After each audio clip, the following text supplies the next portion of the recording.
Hello दोस्तों, स्वागत है आप सभी का एक और नई वीडियो में। आज एक बार फिर से आप सभी के लिए मैं लेके आ गया हूँ सब्सक्राइबर्स की भेजी हुई कुछ सच्ची और डरावनी कहानियाँ। दोस्तों, अगर आपके साथ भी ऐसी कोई डरावनी घटना कभी घटी हो तो आप उसे स्क्रीन पे दिख रही मेरी इंस्टाग्राम आईडी या फिर मेरे व्हाट्सएप नंबर पर मुझे अपनी स्टोरी बता सकते हैं। मुझे आपकी स्टोरी सुनाने में बहुत ज़्यादा खुशी होगी। तो आइए बढ़ते हैं अब आज की पहली कहानी की तरफ। ये कहानी हमें भेजी है हमारी सब्सक्राइबर सोना ने। आइए आगे की कहानी को उन्हीं के पॉइंट ऑफ व्यू से जानते हैं। मेरा नाम सोना है और मैं इंदौर से हूँ। ये जो घटना मैं आपको बताने जा रही हूँ ये साल 2016 की है। आपको बता दूं कि मेरी 2 बहनें हैं, सुनहरा और हीना। तो दरअसल बात यह है कि साल 2016 में मैं, मेरी दोनों बहनें और मेरी मम्मी, हम चारों लोग ही इंदौर से भोपाल अपनी नानी के घर पे गए हुए थे। भोपाल में इमामी गेट के पास मेरी नानी रहती थी, तो हम लोग वहाँ पर गए। नानी के घर पे गए हुए हमें कुछ टाइम हो चुका था, सब बिल्कुल नॉर्मल ही था। कुछ दिनों बाद नानी ने कहा कि आगे कॉलोनी में एक दूसरा फ्लैट है, हम लोग क्यों ना वो वाला फ्लैट ख़रीद लें। इस पर घर वालों ने थोड़ा डिस्कस किया और उसके बाद सभी लोगों ने अपनी सहमति दे दी और कुछ ही टाइम बाद हम लोग उस जगह पर शिफ्ट हो गए। नानी के घर में टोटल 4 लोग थे, मेरी मौसी, मामा जी का बेटा और नाना नानी। इंदौर से 4 लोग हम भी यहाँ पर आए थे, इसीलिए उस टाइम पर घर में कुल मिलाकर 8 लोग थे। जब हम उस घर को देखने के लिए गए थे तब तो हमें कुछ खास अजीब नहीं लगा, लेकिन जैसे ही हमने जिस दिन शिफ्ट किया उसी दिन से हमें कुछ अजीब सा महसूस होने लगा, मानो उस घर में हमारे आते के साथ ही अजीब सी घटनाएं शुरू हो गई थीं। जैसे कि किसी के ना होते हुए भी ऐसा लगना कि हमारे अलावा वहाँ पर कोई और भी था। और मैं आपको ये कह रही हूँ, वो फीलिंग इतनी ज़्यादा स्ट्रॉन्ग होती थी कि आप ये कह ही नहीं सकते कि ये आपका वहम है। मतलब हमें बिल्कुल साफ पता चलता था कि हमारे आसपास कोई तो था। इसके अलावा हमें डर तब लगने लगा जब एक डरावनी घटना घटी। हमें अपने घर में अक्सर ही काली बिल्ली घूमते हुए दिखाई दे जाती थी, लेकिन डरने की बात ये थी कि वो बिल्ली एक कमरे में जाते हुए तो दिखती, लेकिन कभी भी वो वहाँ से आते हुए नहीं दिखती थी। हमारे कमरे में 2 गेट थे, एक आगे की साइड और एक पीछे की साइड। तो वो बिल्ली मानो इधर पीछे वाले गेट से अंदर तो जाती थी, लेकिन जैसे ही वो बाहर वाले गेट की तरफ जाती थी वहाँ पे जाने के बाद अचानक से ही कहीं गायब हो जाती थी और उसके बाद किसी को भी नहीं दिखती थी। ऐसा एक बार नहीं कई बार हुआ, और सिर्फ एक जने के साथ नहीं, परिवार के लगभग हर सदस्य के साथ हुआ। लेकिन एक दिन जो हुआ उसने सबको हैरानी में डाल दिया। नानी सुबह 4 बजे उठी थी क्योंकि उन्हें नमाज पढ़नी थी। उस समय हम सब लोग सो ही रहे थे। उन्होंने अचानक से देखा कि एक काली बिल्ली उनके पास आ रही है। उन्होंने नमाज पे ही ध्यान दिया और तिरछी नज़रों से उस बिल्ली को भी देखा। उन्होंने देखा कि वो बिल्ली धीरे से उनके पास से निकल गई और उस रूम की तरफ बढ़ने लगी जहाँ पर हम सब लोग सो रहे थे। और जैसे ही वो बिल्ली उस रूम के सामने पहुँची, उसके बाद जो हुआ वो बेहद ही खौफनाक था। गेट के पास आते के साथ ही उस बिल्ली ने अचानक से एक औरत का रूप ले लिया, जिसने कि काली साड़ी पहनी हुई थी और उसके बाल काफ़ी लंबे, कमर से भी नीचे तक आ रहे थे। जैसे ही मेरी नानी ने देखा, वो एक पल के लिए तुरंत ही शॉक हो गई और वो औरत फ़ौरन ही उस रूम के अंदर चली गई। नानी तुरंत जैसे तैसे उठकर उस कमरे के अंदर आई। कमरे में अंधेरा था। जैसे ही नानी ने लाइट जलाई तो एक बार फिर से वहाँ का नज़ारा देखकर हैरान हो गई। उन्होंने देखा कि कमरे के दूसरे वाले गेट के पास वही काली बिल्ली बैठी हुई है। और जैसे ही उस बिल्ली ने नानी को देखा, वो बाहर की ओर भाग गई। नानी समझ चुकी थी कि कुछ तो गड़बड़ है। वो तब भी उसके पीछे पीछे ही गई और इस बार जैसे ही वो उस गेट से बाहर को आई तो एक बार फिर से उन्हें वो बिल्ली उसी औरत के रूप में घर के मेन डोर के पास दिखी। इससे पहले नानी कुछ कर पाती, वो औरत बंद दरवाजे में से ही दूसरी तरफ चली गई और ये नज़ारा मेरी नानी ने अपनी आंखों से देखा था। नानी तुरंत भाग के गई और एक बार गेट देखा तो दरवाज़ा बंद ही था। नानी को कुछ भी समझ नहीं आया और वो बहुत ज़्यादा डर भी गई थी।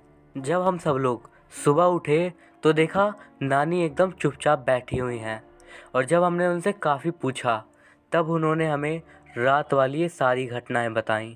ये सारी घटनाएं सुनकर एक तो मन में भयानक सा डर भी आ गया और एक मन में कहीं ना कहीं ये भी था कि शायद ये उनका वहम है। इस घटना के बीतने के तकरीबन 4-5 दिन बाद ही हम लोग वापस इंदौर आ गए। वहाँ पर बस अब नाना नानी, मौसी और मेरे मामा जी का बेटा ही थे। कुछ टाइम के बाद ही मौसी भी अपने घर चली गई। अब उस घर में बचे थे केवल 3 लोग।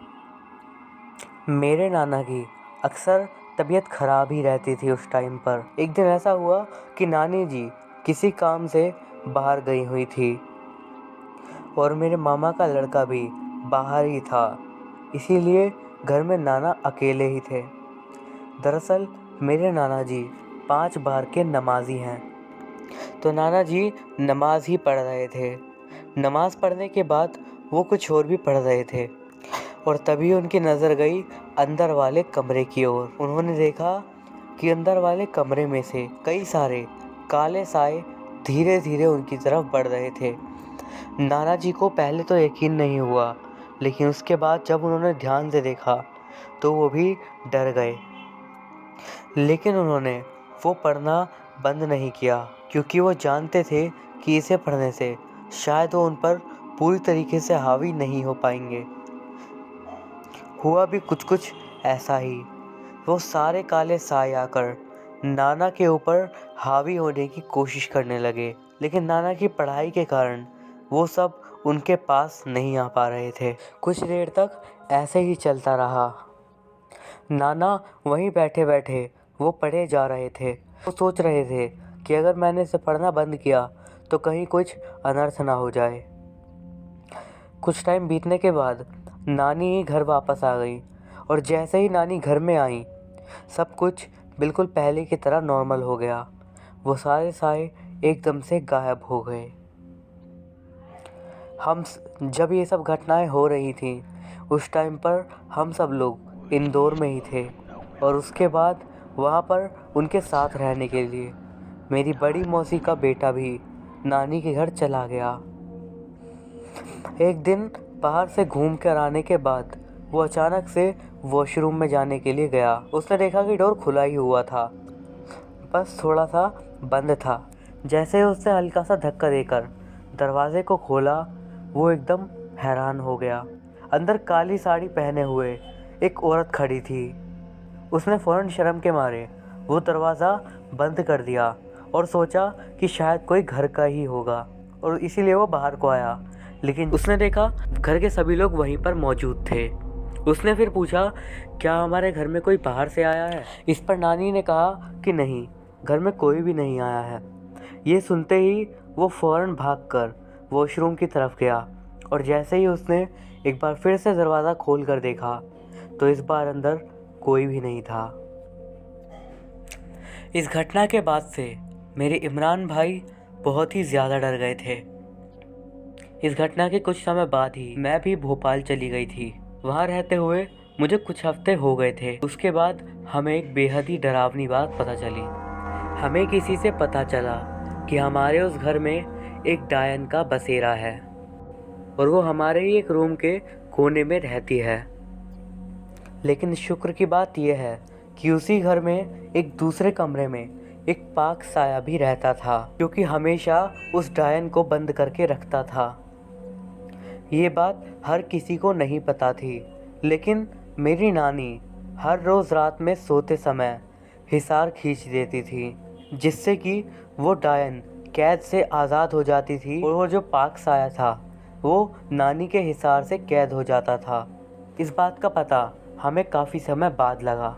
इन्हीं वजहों से उस डायन का बहुत ही ज़्यादा असर घर में होने लगा। हम सभी लोग वापस से इंदौर आ गए। हमने सोचा कि कुछ टाइम के लिए नाना नानी जी को भी अपने पास ही बुला लेना चाहिए और इसीलिए नाना, नानी और मेरे मामा का बेटा मनन, ये तीनों लोग इंदौर आ गए और हमारे घर में हमारे साथ रहने लगे। कुछ महीने वो लोग हमारे साथ ही रहे और जब तक वो हमारे घर में थे तब तक कुछ भी ऐसा अजीब नहीं हुआ। जब वो भोपाल जा रहे थे तो मैं भी उनके साथ ही भोपाल चली गई और जब हम सब लोग घर पहुँचे और जैसे ही हमने रूम ओपन किया तो हम सब एकदम से हैरान हो गए। हमने देखा कि रूम की सारी लाइट्स ऑन थी और फैन भी ऑन था।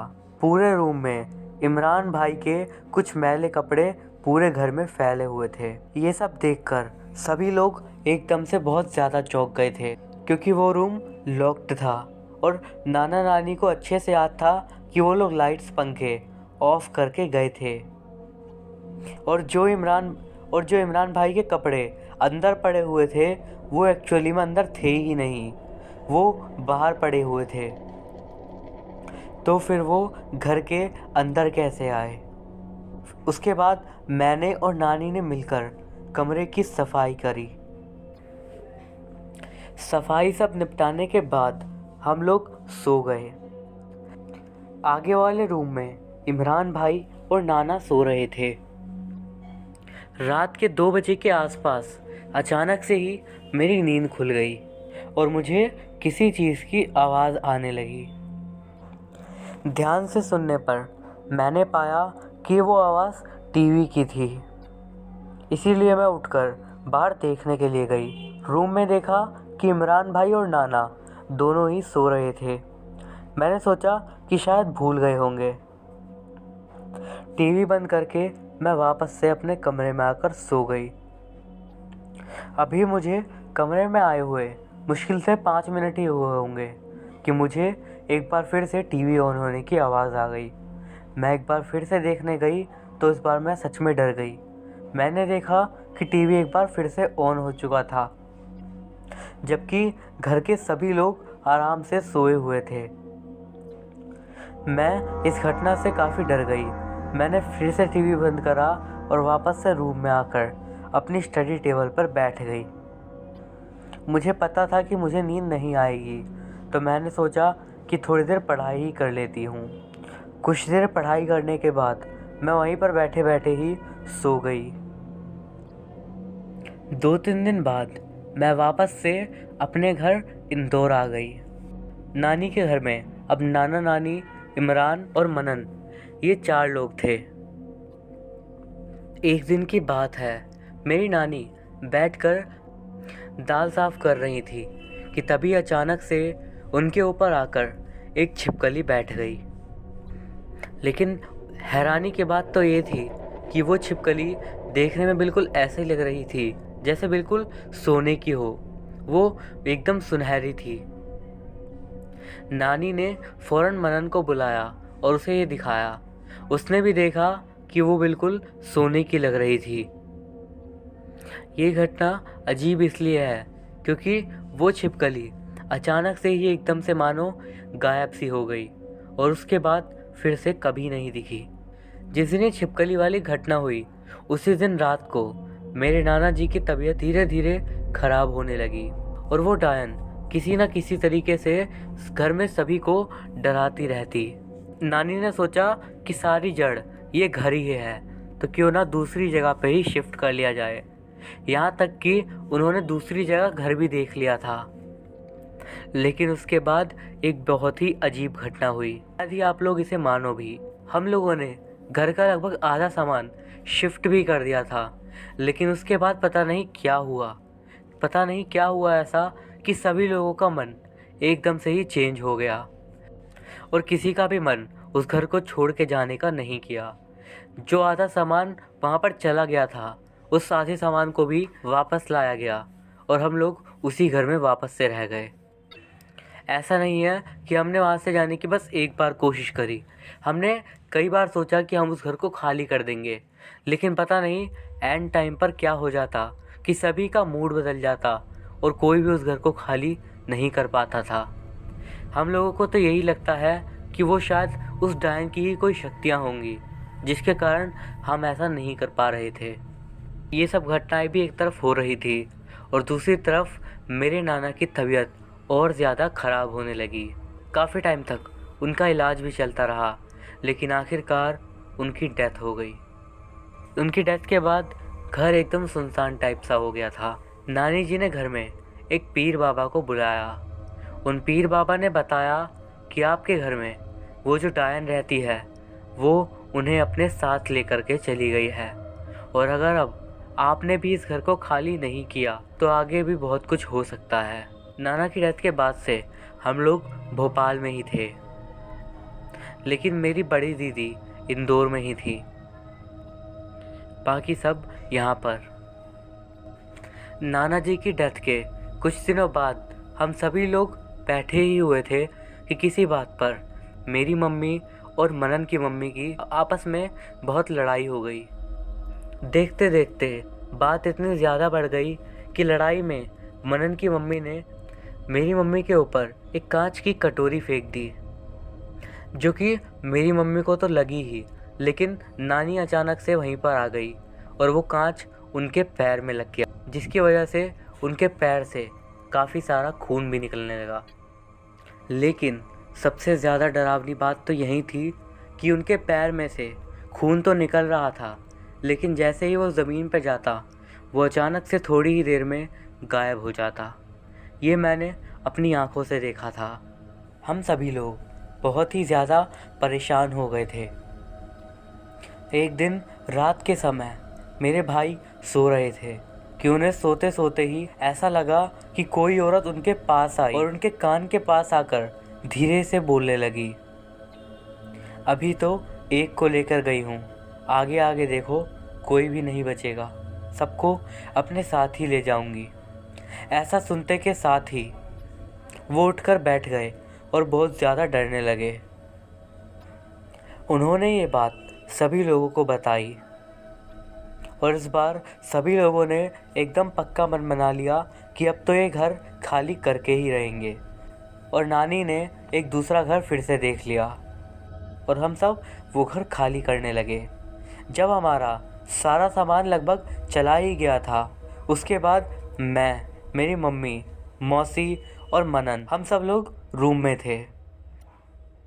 मैं कुर्सी पर चढ़कर ऊपर से कुछ उतार रही थी कि अचानक से मुझे ऐसा लगने लगा कि किसी ने मेरा हाथ पकड़कर मुझे नीचे लटका दिया हो। मुझे पता था कि मैं कुर्सी के ऊपर ही हूँ, लेकिन पता नहीं क्यों कुछ टाइम के लिए मुझे ऐसा मानो भ्रम सा हुआ कि मैं कहीं ऊंची सी जगह पर नीचे लटकी हुई हूँ, और मैं तुरंत ही कुर्सी पे से नीचे गिर गई।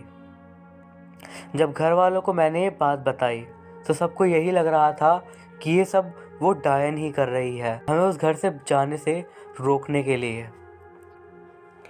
थोड़ी ही देर में जब मैं, मम्मी और मनन वहाँ दूसरे रूम में अंदर गए, थोड़ी देर में मैं उस कमरे से बाहर निकल गई, लेकिन जैसे ही वो दोनों उस कमरे से बाहर निकल रहे थे, ऐसा लगा मानो किसी ने बहुत ही ज़ोर से उन्हें बाहर की तरफ धक्का दे दिया हो।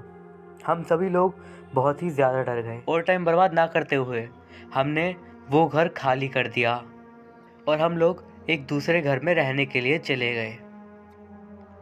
आज उस घर को बंद हुए 4 साल हो गए हैं, लेकिन वहाँ के लोग बताते हैं कि हमारे जाने के बाद भी 1-2 लोग वहाँ पर रहने के लिए आए, लेकिन ऐसी ही घटनाओं के कारण वो लोग उस घर में नहीं रह पाए। अब तो उस घर में किसी ने भी आना ही बंद कर दिया है, यहाँ तक कि मकान मालिक भी उस घर में आने से अब डरता है। आसपास के लोगों का भी यही कहना है कि सभी को एक काली साड़ी में औरत उस घर के आसपास अक्सर दिखाई देती रहती है। उस घर की एक और बड़ी अजीब सी बात थी। कभी कभी तो ऐसा रहता कि घर में अच्छी खासी रोशनी रहती, लेकिन कभी कभी एकदम से ही अंधेरा हो जाता था पूरे घर में। ये बात भी मुझे बहुत अजीब लगती थी, लेकिन कभी इसका कारण नहीं जान पाई मैं। यही थी वो घटना जो कि मेरी नानी के घर में घटी थी। वैसे तो हमारे घर में सभी लोग शुरू से ही इन सब चीज़ों पर यकीन करते थे कि ये सब चीज़ें होती हैं, लेकिन ऐसा किसी ने कहाँ सोचा था कि ऐसा हादसा हम लोगों के साथ ही हो जाएगा। आज भी जब हम उस घर के बारे में सोचते हैं तो सभी लोग बेहद डर जाते हैं। मैं बस यही कहना चाहती हूँ कि जो लोग ये बोलते हैं कि भूत पिशाच वगैरह वगैरह ये सब कुछ नहीं होते, तो मेरा कहना है कि इन सब पर यकीन करिए। और अगर यकीन ना हो फिर भी कम से कम अगर आप किसी नए घर में जाएं तो जाने से पहले एक बार ये ज़रूर देख लें कि वो घर आप लोगों के लिए सेफ रहेगा या फिर नहीं।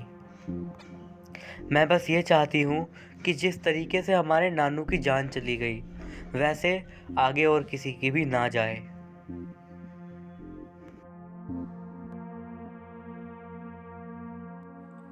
तो दोस्तों, ये तो थी हमारी आज की पहली कहानी। अब बढ़ते हैं हम आज की अपनी अगली कहानी की ओर, जो कि हमें भेजी है हमारे सब्सक्राइबर अलीम ने। आइए आगे की घटना को उन्हीं के पॉइंट ऑफ व्यू से जानते हैं। मेरा नाम अलीम है और मैं आंध्र प्रदेश के अनंतपुर शहर का रहने वाला हूँ। ये घटना जो मैं आपको बताने जा रहा हूँ ये 6 साल पहले साल 2014 में मेरे साथ उस समय घटी थी जब मैं 10th क्लास में था। मुझे आज भी अच्छे से याद है, उस समय हमारे बोर्ड एग्ज़ाम्स होने वाले थे, इसीलिए हमारे स्कूल में एक्स्ट्रा क्लासेस कंडक्ट होती थी। हमारी एक्स्ट्रा क्लासेस रात में 11 बजे तक भी होती थी। किसी को भी इनसे कोई प्रॉब्लम होती नहीं थी, क्योंकि हम सब फ्रेंड्स लोग एक साथ जाते थे और आते थे, तो कोई ख़ास परेशानी नहीं थी। एक रात हम लोग अपने मैथ्स वाले सर के साथ प्रॉब्लम सॉल्व करते रहे और टाइम कब बीतता गया हम लोगों को पता ही नहीं चला। बाद में जब काफ़ी देर बाद हमने समय देखा तो पता चला कि रात के 11:30 बज चुके हैं। टाइम काफ़ी ज़्यादा हो गया था, इसीलिए हम सब वापस घर आ गए। अपने दोस्तों को बाय करने के बाद मैं साइकिल को स्टैंड पर लगाने लगा। मेरा घर दरअसल 2nd फ्लोर पर था। मैंने अपनी साइकिल को स्टैंड में पार्क किया और जैसे ही मैं पीछे को मुड़ा मैं देखकर एकदम से कांप गया। मैंने देखा मेरे पीछे एकदम सफ़ेद रंग का आदमी खड़ा हुआ था। पता नहीं आदमी था या फिर जिन्न, बिल्कुल एकदम सफ़ेद। उसके चेहरे पर आँखें कान कुछ भी नहीं था, बस एकदम सपाट। सच में कुछ देर तक तो मुझे होश ही नहीं रहा कि मैं ज़िंदा भी हूँ या फिर गुजर गया। शरीर ऐसे काँप रहा था कि पूछो ही मत। अचानक से बदन में फुर्ती आई तो सोचा कि जल्दी से यहाँ से बस भाग जाऊँ। उल्टे पाँव मैं जैसे तैसे वहाँ से भागने की कोशिश करने लगा। मैं वहाँ से फ़ौरन भागा और सीधा गेट की तरफ गया, लेकिन जैसे ही मैं गेट पर पहुँचा पता नहीं कैसे वो अचानक से मेरे सामने आ गया। जिस तरीके से वो मेरे सामने आया था, मैं सच कह रहा हूँ मैं बहुत ही ज़्यादा डर गया। वहाँ मतलब खड़े खड़े ही मेरे पाँव बहुत ज़ोर से कांपने लगे। ऐसा लग रहा था कि शरीर का सारा खून मानो एकदम सूख गया हो। मन में मैं बस खुदा का नाम ले रहा था और यही सोच रहा था कि कैसे भागूं। वो एकदम सामने ही खड़ा मानो मुझे ही घूर रहा था। और ज़्यादा डरावनी बात तो ये थी कि वो एकदम भी हिल भी नहीं रहा था, बस खड़ा था। पता नहीं मेरे अंदर इतनी हिम्मत कहाँ से आ गई और मैं फ़ौरन एकदम उसके सामने को भागा। हैरान और परेशान तो मैं तब हो गया जब मैं उसके एकदम आर पार निकल गया, पर मेरी खुशी का भी अंदाज़ा नहीं रहा। मैं सोचा अब तो मैं भाग जाऊंगा। तुरंत मैंने गेट खोला और सीढ़ियों से ऊपर जाने लगा। जैसे ही मैं 1st फ्लोर पर आया और सेकंड फ्लोर की सीढ़ियों की तरफ जाने लगा। एकदम फिर से वही जिन्न मेरी आंखों के सामने आ गया। इस बार डरावनी बात, इस बार मैं और ज़्यादा डर गया, क्योंकि इस बार उसके चेहरे पर आंखें तो नहीं लेकिन होठ आ गए थे। और मानो जैसे ही उसने देखा कि मैं आ गया हूँ, उसने अपने होठ से कुछ तो बड़बड़ाया और मैं उसी जगह पर बेहोश हो गया। कुछ टाइम तक मैं वहाँ पर बेहोश ही लेटा रहा और जैसे ही मेरी आँख खुली मैंने पाया कि मैं उसी जगह पर अभी लेटा हुआ था। मेरे सर में दर्द हो रहा था। मैंने अपनी घड़ी निकाली तो देखा कि मैं पिछले तकरीबन 40 मिनट से उसी जगह पर बेहोश पड़ा हुआ था। फ़ौरन मैं सीढ़ियों से चढ़कर ऊपर गया और अपने घर के दरवाजे पर दस्तक दी। पापा ने गेट खोला और मैं फ़ौरन उनसे बिना कुछ बोले ही सीधा जाकर अपने बेड पर लेट गया। लेटने के बाद कब सोया ये तो मुझे पता ही नहीं चला। सुबह सुबह तक घटना याद भी नहीं थी, लेकिन शरीर ने जवाब दे दिया था। मुझे काफ़ी ज़्यादा बुखार हो गया था और मुझे एकदम से ही रात वाली घटना याद भी आ गई। कुछ दिनों तक मैं ऐसे ही डरता रहा और मेरी तबीयत भी खराब ही रही, लेकिन कुछ समय बाद सब कुछ नॉर्मल हो गया। लेकिन सच में उस रात जो घटनाएं मेरे साथ घटी थी वो मेरे लिए बहुत ही ज़्यादा डरावनी थी और शायद ही मैं उस घटना को भूल पाऊँगा। यहाँ तक कि उसके बारे में बताते हुए एकदम मेरे अंदर एक डर की लहर आ चुकी है। बस यही थी मेरे साथ घटी घटना। तो दोस्तों, ये थी हमारी आज की कहानियाँ। अगर आपको ये वीडियो अच्छा लगा हो तो इस वीडियो को एक लाइक ज़रूर कीजिएगा। इस वीडियो पे एम रखते हैं 550 लाइक्स का। मैं अभिषेक मिलता हूँ आपसे अगली वीडियो में। तब तक के लिए गुड बाय।